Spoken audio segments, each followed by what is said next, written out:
안녕하십니까, 장희수 기자입니다. 이번에 입수한 검언유착 사건 수사 자료에는 한동훈 검사 말고도 다른 검사들도 많이 등장합니다. 오늘은 이 얘기를 해보겠습니다. 당시 검찰의 수장이었던 윤석열 검찰총장도 이 사건에 지대한 관심을 갖고 있었습니다.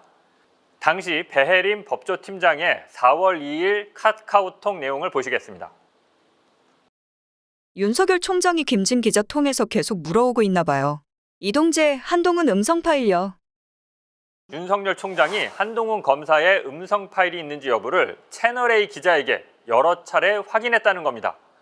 당시 대검의 공식 입장은 이거였어요. 한동훈 검사가 자기는 그런 얘기 한 적 없다고 부인한다. 채널A에 물어봤더니 채널A가 한동훈 검사랑 얘기한 거 아니고 녹음 파일 없다고 확인해줬다. 그러니까 채널A에 확인해서 한동훈 검사가 아니라고 공식적으로 발표했잖아요.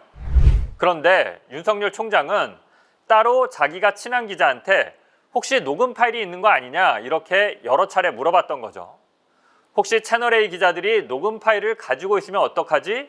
이걸 확인하고 싶었던 거예요. 그러니까 한동훈 검사가 검언유착한 적 없고 그래서 녹음 파일도 없다 이렇게 발표한 자기들 얘기를 자기들도 믿지 않은 겁니다. 자기들도 안 믿는 얘기를 국민들 보고는 믿으라고 검찰이 공식 입장으로 발표했던 거죠. 계속해서 이날 배혜림 팀장의 다른 카카오톡 메시지 보시겠습니다. 4월 2일 대검 대변인은 전화를 걸어와 법무부가 감찰 대신 진상조사로 발표할 것으로 안다. 이후 대검이 낼 반응 문구를 미리 보내주겠다고 말해. 직후 카카오톡으로 최근 MBC 뉴스데스크 보도와 관련하여 대검찰청은 채널A 기자와 신라젠과 관련하여 통화한 사실이 없다는 검찰 간부의 입장. 기사 중 녹취록이나 통화 녹음은 거론되고 있는 검찰 간부와 무관하다는 취지의 채널A의 공식 입장을 확인하는 등 보도의 진상 확인에 필요한 사항을 어제 법무부에 전달한 바 있습니다. 라는 문구를 보내줌. 이후 피드백하지 못했음. 당시 권순정 대검 대변인이 대검찰청 입장을 밝히기 전에 미리 그 문구를 채널A에 보내서 검토하게 한 겁니다. 당시 검찰 수뇌부들은 단체로 채널A에 약점 잡혔었나요? 왜 죄다 채널A에 보고를 하죠? 검사가 채널A 정보원들인가요? 내용을 좀 설명해 드리겠습니다. 지난번 방송에서 한동훈 검사가 배혜림 팀장한테 10여 차례 이상 전화해서 녹음 파일 없다고 내가 아니라고 발표해달라 이렇게 요청했다는 내용 기억하시죠? 채널A가 공식적으로는 한동훈이 아니다 이렇게 발표하지 않고 있었던 상황에서 지금 대검이 대신 그렇게 발표를 하겠다는 겁니다. 우리가 채널A에 확인해 봤더니 채널A는 한동훈이 아니라고 한다 이렇게 말이죠. 그런데 이 발표를 하기 전에 먼저 채널A에 알려주고 그렇게 해도 이상 없을지 조율을 하는 과정이 이 카카오톡 메시지에 담겨 있는 겁니다. 채널A는 이후 검찰의 수사 대상이 됐는데 수사 대상한테 검찰이 먼저 자료를 보내서 검토를 받는다? 대체 당시 검사님들 왜 이랬던 거죠? 이래놓고 검언유착이 아니라고요. 마지막으로 하나만 더 보시겠습니다. 다음은 백승우 기자의 피의자 신문조서 내용입니다. 조사위 진상보고서랑 A라는 한동훈 검사장이 한 말 중 나보다는 이 하는 게 낫겠다. 내가 D를 내가 직접 이 있는데 여기서 은 어디이고 수사기관 관계자라는 D는 누구인가요? 제가 기억하기로는 3월 13일 또는 3월 22일 제보자 X와 만남에서 범정이라는 말이 자주 나왔는데 그것에 비추어 보면 범정이었던 것 같습니다.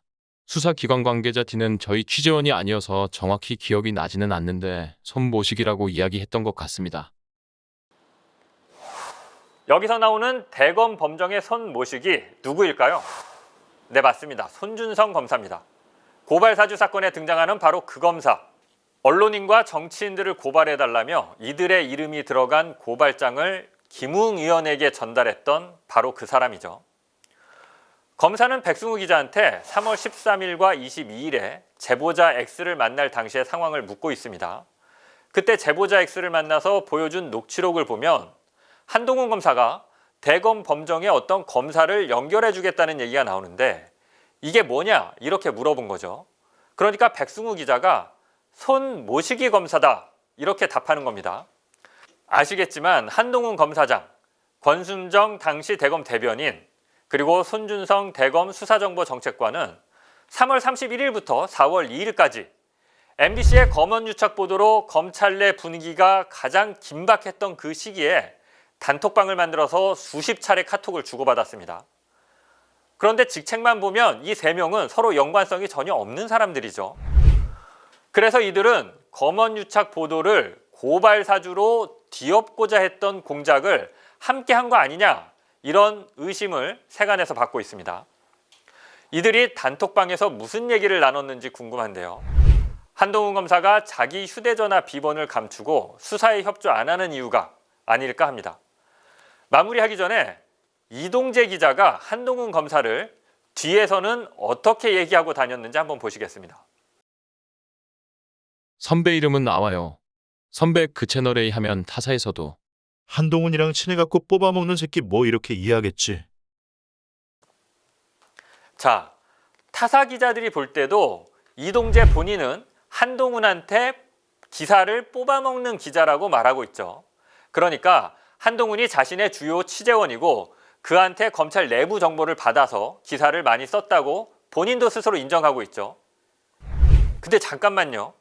이 녹음 파일은 이동재 기자와 백승우 기자가 2월 6일에 둘이 함께 이철 대표의 양주 자택을 취재한다면서 그곳으로 이동하면서 나눈 대화 내용인데요. 이게 녹음이 돼 있어요. 아니, 채널A 기자들은 자기들끼리 서로 대화하는 것도 서로 녹음을 따나요? 이해하기 힘듭니다. 마지막으로 하나만 더 보시겠습니다. 백승우 기자의 신문조서입니다. 이동재는 이 통화에서 취재원을 로 지칭했다는데 은 무슨 말인가요? 본건 취재 이전부터 한동훈 검사장을 이동재가 불렀던 별명인데 응? 입니다. 네, 맞습니다. 이동재가 한동훈 검사장을 라고 부르고 법조 팀원 모두가 이동재가 라고 하면 한동훈 검사장을 지칭하는 것으로 알고 있습니다. 여기서 땡땡땡은 이동재 기자가 한동훈 검사를 부를 때 사용한 일종의 별명인데요. 한동훈 검사의 특정 신체 부위의 특징을 잡아서 만든 별명입니다. 굉장히 모욕적인 표현입니다. 아니, 앞에서는 친한 척하면서 기사 뽑아먹고 뒤에서는 저렇게 특정 신체 부위를 비하하는 모욕적인 표현으로 부르고 그러다가 한동훈 검사를 검언유착 의혹에까지 휘말리게 했죠. 제가 한동훈 검사였으면 이동재 기자 바로 고소할 것 같은데요. 지금까지 한동훈 검사는 고소 안 하고 있죠. 둘의 관계가 참 묘합니다. 다음 시간에는요, 이동재 기자가 한동훈 검사와의 통화를 녹음해서 제보자 X에게 들려줄 때 나름대로 치밀하게 계획을 세웠고 이 계획을 다른 기자와 공유하는데요. 이 과정을 설명해 드리겠습니다. 지금까지 장인수 기자였습니다.